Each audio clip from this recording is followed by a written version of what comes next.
Hi everyone, and welcome back to my channel. I hope that everybody has had a great start to the new year. I'm really wishing you guys well this year, sending you guys positive vibes. Oh, excuse me. Sorry guys. So guys, today is another video that I've mentioned to you guys prior in my last video, but today is the beginning of a new segment on my channel, and it is going to be called Things I'm Struggling With, because I do feel like I've received a very heartwarming response when I bared my soul on this channel. Now, I am someone who hates sad content, and not that hate is a very extreme word. I'm someone who can't stomach sad content because it puts me in a bad mood. Like I'm an empath. Is that what they call it? An empath, someone who really kind of channels your energy into their own and things like that. So I didn't like creating content like that because I felt like that content had batbayona. When I say that, I mean that I couldn't stomach other people's pain, so I did not want people to be able to stomach my pain, or whatever the case may be. But I did do a couple of videos where I was honest about the things that I was going through, and I've gotten an immensely the English. Oh my god, let me have a drink. Guys, I'm moving to red wine because apparently white wine has lots of calories, and apparently red wine is similarly better. I can't stand red wine, but whatever. What I'm trying to say is this year is a new year where I've decided that I'm going to be more vulnerable with you guys, and in being more vulnerable, you know, I just want to create a platform where besides entertainment, there is a whole lot of education and there's a whole lot of takeaways from all of this. So I don't know how well this segment is going to do on my channel, but I do know that there are some people who have asked me questions that I have wanted to talk about, but I was too afraid, and these are things that I struggle with as well. And I know that, you know, going through stuff in your 20s and, you know, just juggling life, it's all a mess, you know what I mean? This episode is going to be called Things I'm Struggling With. Now the videos won't be too long. It's really just going to be like a chit chat about some of the things that I've struggled with and how I dealt with them. And the first one being life and love after heartbreak, right?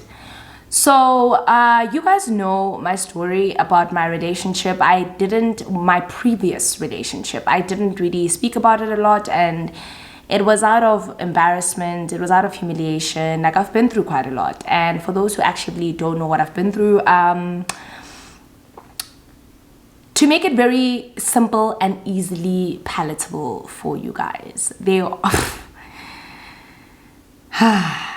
I felt like I was in a relationship that took a lot from me, more than it actually gave to me.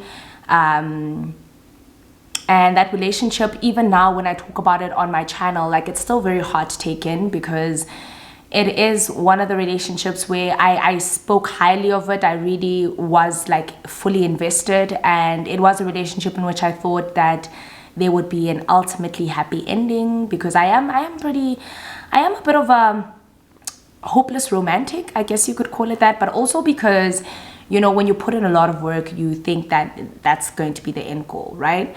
So a little bit about me. I am someone who doesn't date a lot. I don't have that many boyfriends. I don't have that many ex-boyfriends.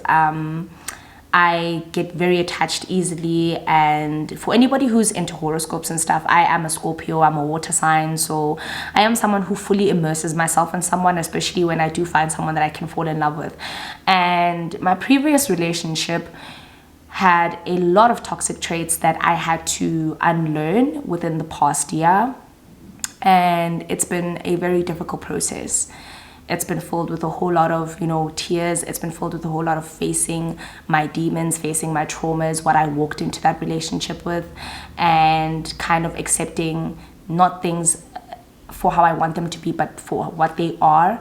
And one of the things that I will tell you is that being with what I regard a textbook 101 narcissist had to be the most devastating thing that could have happened to me as a person. But it definitely did catapult me in terms of growth, in terms of identifying what toxic traits are and not really kind of shadowing them as love.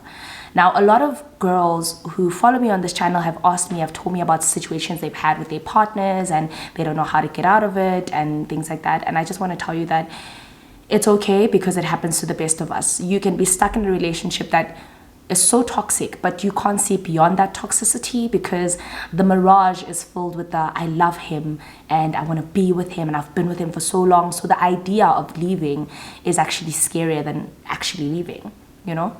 And I was one of those people. So I dated a textbook 101 narcissist. It was difficult for a really long time.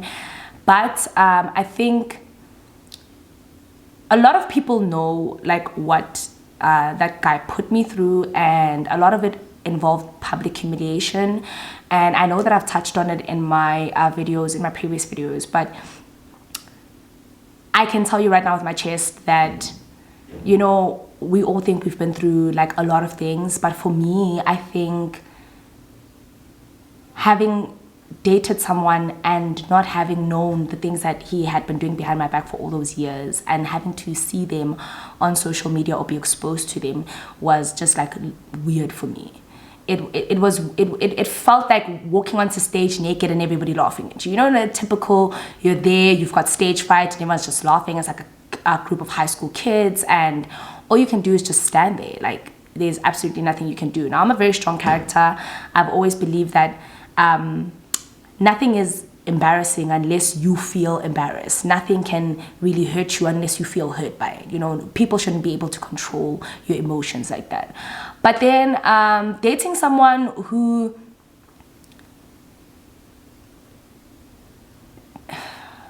I don't know how to say this, but dating someone who put me in a position where I was the butt of the joke for years, guys, eh? And you know what? I never wanna use this platform to bash anybody, because this is my platform to really kind of just, you know, divulge, you know, heal, educate, teach, touch. Ew! Not like that. Touch like emotionally. But a lot of the time it can come off as though it's shade, but it really isn't. What I'm trying to say is I could have been in probably the one life-changing relationship that has changed my view of men, my view of relationships, my view of love. Look, I still have hope in love, but you know when they say healing is not linear, it's not linear. They mean that in every way possible, because I think the one thing I am battling with within the last year that I battled with is moving on, opening up myself to other people and praying that they don't hurt me. And now being involved in a public relationship and having everybody know your business was also kind of, it was like new for me. It was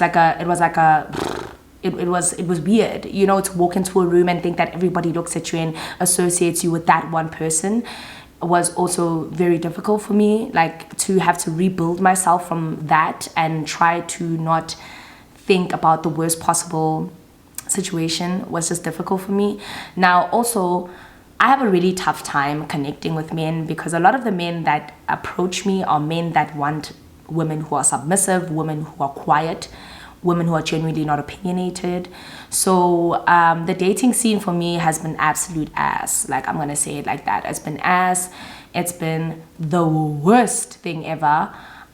It's put me off certain types of men completely. Like, it's just, you know, it's ass, bro. Like, I'm really sorry. I told myself that in this video I definitely wouldn't be using any sort of, you know, profanities, but I'm really sorry. It's ass, you know. And but I learned a lot about myself. I learned a lot about my resilience. I learned a lot about my ability to really rise like a phoenix from the ashes and learn to love myself again, because that's the one thing I'd lost, and that's the one thing I don't want any of my subscribers to lose. Don't lose yourself in somebody, because that's exactly what I did. I lost my individuality in that relationship. I lost my voice. I lost myself. I lost my happiness. Like, I was literally just a hole, like a black hole. Like, I couldn't recognize myself for so long. So breaking up with him and having to take away all those from the mental and the physical and the emotional abuse, and have to really kind of just rebuild myself and have to trust men, that was a lot. My current boyfriend went through a lot, having to pick up the pieces of, you know, the old me, and really just kind of, you know, have to love me beyond that trauma was the most difficult aspect of our relationship, you know. Not to say that I definitely try to put him through all of that, but the triggers were definitely there. Like me wanting to be affirmed all the time, me wanting to be reassured all the time, me wanting to, you know, just know his whereabouts all the time was a result of the previous relationship I'd been in. So it was very difficult, you know. Nights felt so long and never ending, because as soon as I closed my eyes, I just went through all of it all over again. And I knew that I was dating a narcissist, or I knew that I had left a narcissistic relationship, when I think the straw that broke the camel's back was when I was basically blamed for, I don't know, being around people he regarded as enemies. And the funny thing is, these are people he wronged, not the other way around. So it was just so coincidental that I ended up sitting with those particular people. But I think within that moment, I saw how he wanted me to carry the burden with him. The burden of having hurt me and humiliate me in public, and still want me to be by his side and be loyal and choose him, and you know, shit like that. And it was tough, guys. It was so tough. You know, the popcorn room changed my life, bro. Like, in a good and a bad way. You know, the bad part of it was obviously having to find out like that. I didn't know. I really didn't know. When the popcorn room had released those files, I was just like, well, damn. And then in the comments, when everyone was just kind of confirming it, it was just like, well, damn. And you know, when you had been questioning it for year in, year out, because I think I only found out the truth 2 years later. I only found out the truth, well, from the horse's mouth in 2019. I didn't know the truth the whole time. So the whole time it was just lies on lies on lies on lies on lies. And it was like a play of my mind. So he was very good at controlling my mind, and he was very good at making me feel guilty. And it was very good for me to feel guilty, because the moment I was convinced that I'm actually the one who's not doing things correctly, I obviously want to do things correctly, right? So life after heartbreak is difficult, and a lot of young women have asked me how I got over heartbreak. It's a journey. It's full of a lot of like self-work, self-awareness. I need to sit down with myself. I need to have conversations with myself. You know, I had to consider therapy for a long time, but therapy would have meant having to deal with my issues, and I wasn't ready for that. You know, I wasn't ready. I think YouTube became the therapy when I actually opened my mouth and said, yes, guys, it's true. Everything you guys thought is true. You know, I think another thing that I really struggled with is a lot of people coming up to me and asking me, where is he? How's he doing? I heard that he lost everything, you know, things like that. And you're just sitting there and you're like, guys, I'm just trying to get over him. You know, I'm just trying to get over not him and what we had necessarily, but I'm just trying not to be reminded of that person, you know. So a lot of people, a lot of the spaces that I was in, people would remind me of the situation, and it took me 2 steps back, but it also kind of took me 2 steps forward. So I was like always in the same place, because talking about it would mean accepting that it's happened. People asking me and talking about it, that's when people actually came clean to me about how they felt about his treatment towards me, and you know, just a lot of other things were just kind of really coming to light. And as much as that was kind of also a healing process to accept that, nah, the person that I thought was this amazing person was actually so horrible to everybody else. That's the part that I had a really difficult time accepting, because when everybody started telling me the kind of person that he was in spaces where I was not there, it was very hard to believe. It was like, that doesn't sound like him. That's not the man that I was with. Like, you guys don't understand, that is not the man that I was with. And they were like, yeah, it was. So dating a sociopath, dating like Q Tamia, there's a stranger in my house, that was my life for about 2 years. And even with everything that I had heard, a part of me still felt like, you know, when someone hits rock bottom, you never want to turn your back on those people when they hit rock bottom. And so he did, and I was there because I was still under the guise that the bad can't outweigh the good and the love that I felt. And the thing about it is that it did, you know. I should have walked away years ago, but I didn't, because I was just like, you know what, guys, love is not this happy, romantic thing that we see on TV all the time. It's not. Love is difficult. Love has a lot of mistakes. Love has infidelity. Love has lies. Love literally consists of forgiveness. You know, forgiveness is love. So in your mind, you're thinking that I would rather work and build something with this person than to have to go and date 30 something, whatnot. Man, I don't know, the word, the number 30 was in my mind. So, and also because I had a hard time really connecting with people and really falling in love with people. I was difficult. I was considered difficult. I was considered like intolerable by men. I think that's also another thing that just kind of made me feel like, will I ever love anybody as much as I love him because he gets me, you know?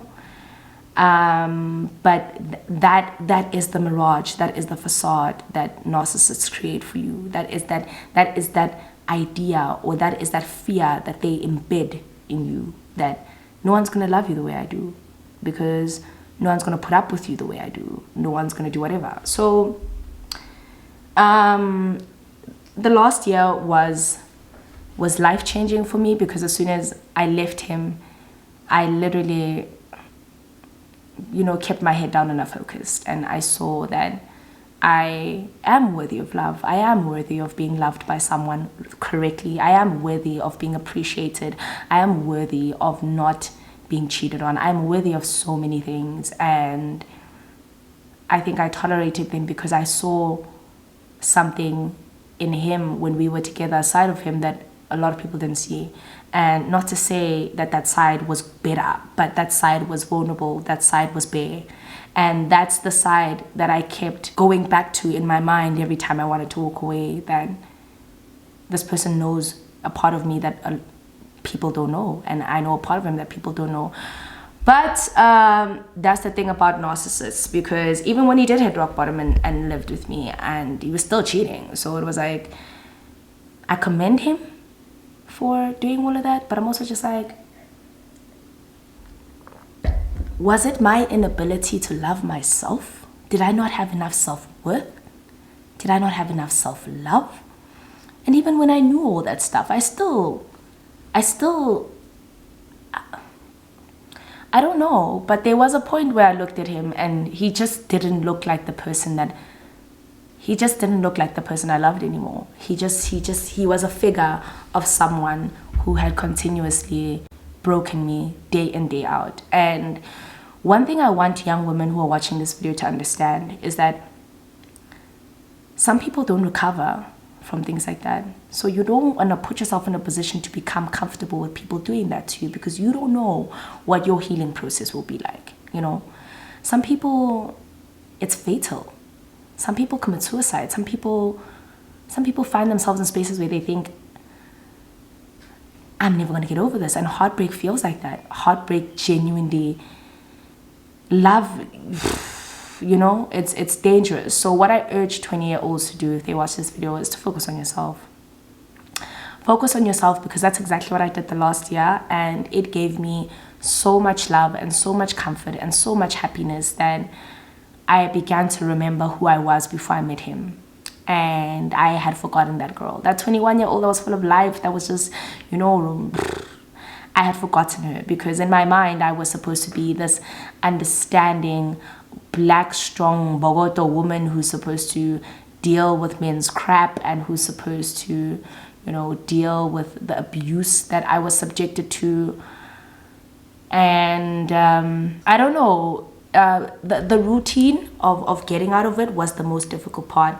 But once I was out, there was just so much anger and resentment that other people had to now kind of, you know, break down, and I'm not even talking about my current boyfriend, I'm talking about my friends, I'm talking about my family, I'm talking about everybody else that had to pick up the pieces that he broke, and he walked. You know what I mean?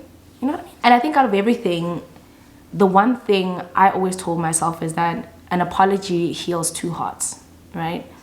It heals the person who can finally set themselves free from hurting you, but it also heals the person who is sitting there and the person who's been hurt and who's been broken, because you'd like to believe that people don't want to actively hurt you. And I think that's been the most difficult part about my growth and walking away, is that I never got that. I never got an apology. As a matter of fact, it was literally a slap in the face. Like, a lot of people made me feel bad for staying with him, because he was notorious for just, you know, being a horrible person, but also there were a couple of other things that, you know, people didn't like him for, and a lot of women called him out for it. So when he did really have no one by his side, I was there, and for me to walk away and find out all this stuff, even when I was there, and not to get a decent apology, I think out of all of it was the most difficult part for me. But it was also a teacher, you know, because not everybody who hurts you is going to be sorry. Not everybody who hurts you is going to get karma. People are going to move on, bro. Like, people are going to hurt you and they're going to continue with their lives as though, you know, they didn't even know you existed prior to that. You know what I'm saying? So that's the thing. That's the thing I'm still struggling with right now. That's why I can't give you guys answers. I can't give you guys, I can comfort you guys by obviously understanding what you're going through, but I can't give you the answers, because that is one of the things I'm struggling with, accepting an apology that I never received, you know? It's like one of those things where you watch people defend their partners time and time again, and then just for them to break up over the same thing. You know how they say how you're going to get him is how you're going to lose him, da da da. And I genuinely always thought to myself I wanted to be an exception to the rule, but nah, boy, I'm part of the statistics. Maybe one of y'all will be the exception. I don't know, bro. But yeah, that is one of the things I'm struggling with, guys. And the healing process of it, the not blaming others for his mistakes, the looking at men and not seeing the worst possible situation, being disappointed and not lashing out, has been so difficult. Looking at myself and having to love myself again has been difficult. Even when men compliment me, I can't believe them. It's difficult to even believe them, because it's like, you know what? Nah. Men are liars, you know? And there was even this one guy who asked me out, and I was basically making jokes about, ah man, you're just gonna cheat, men are liars, da da da. And he was like, you know what? Whoever this guy is that hurt you, because he really shattered your spirit. And I was so hurt by him saying that. I was like, how could you say that? But then he was right. My spirit was shattered. Like, I had no ounce of hope in people. I had no ounce of hope in love. And all I wanted to do was just work, keep my head down, and prove to myself that this won't kill me, you know, because I thought it would at some point. So yeah, I think for 2022, I want to be kinder to myself. I want to love and love freely. I want to trust. That's the one thing I'm working on, to trust that people won't hurt me, and even if they do, to not live in a world where I'm so pessimistic about the things that are so beautiful and indescribable, and things that genuinely are so free and like so worth it. Like, the best things in life are free. I feel like love is one of them. They are free. Like, it's amazing to love and be loved in return. It's amazing to be with someone who genuinely gives you a chance to walk. And I told myself that in my current relationship, I would never deny him the comfort of knowing that he's loved, and knowing that I appreciate him every single day, and knowing that even though I do come with all these flaws, I am prepared to work on them to be a better woman for him, because he is trying to be the best man for me.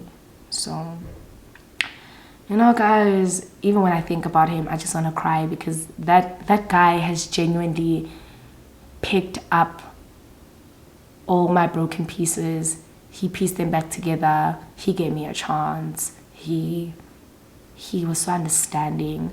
And the thing is, you need to understand that when we started, I made mistakes that maybe another man would find unforgivable, but he didn't. Not from an infidelity perspective, of course, but from he didn't deserve that treatment or like that retaliation from me, because it was so unwarranted. But also in the same breath, it's like, I am also learning to be a better version of myself to the next person, whether him and I work out or don't.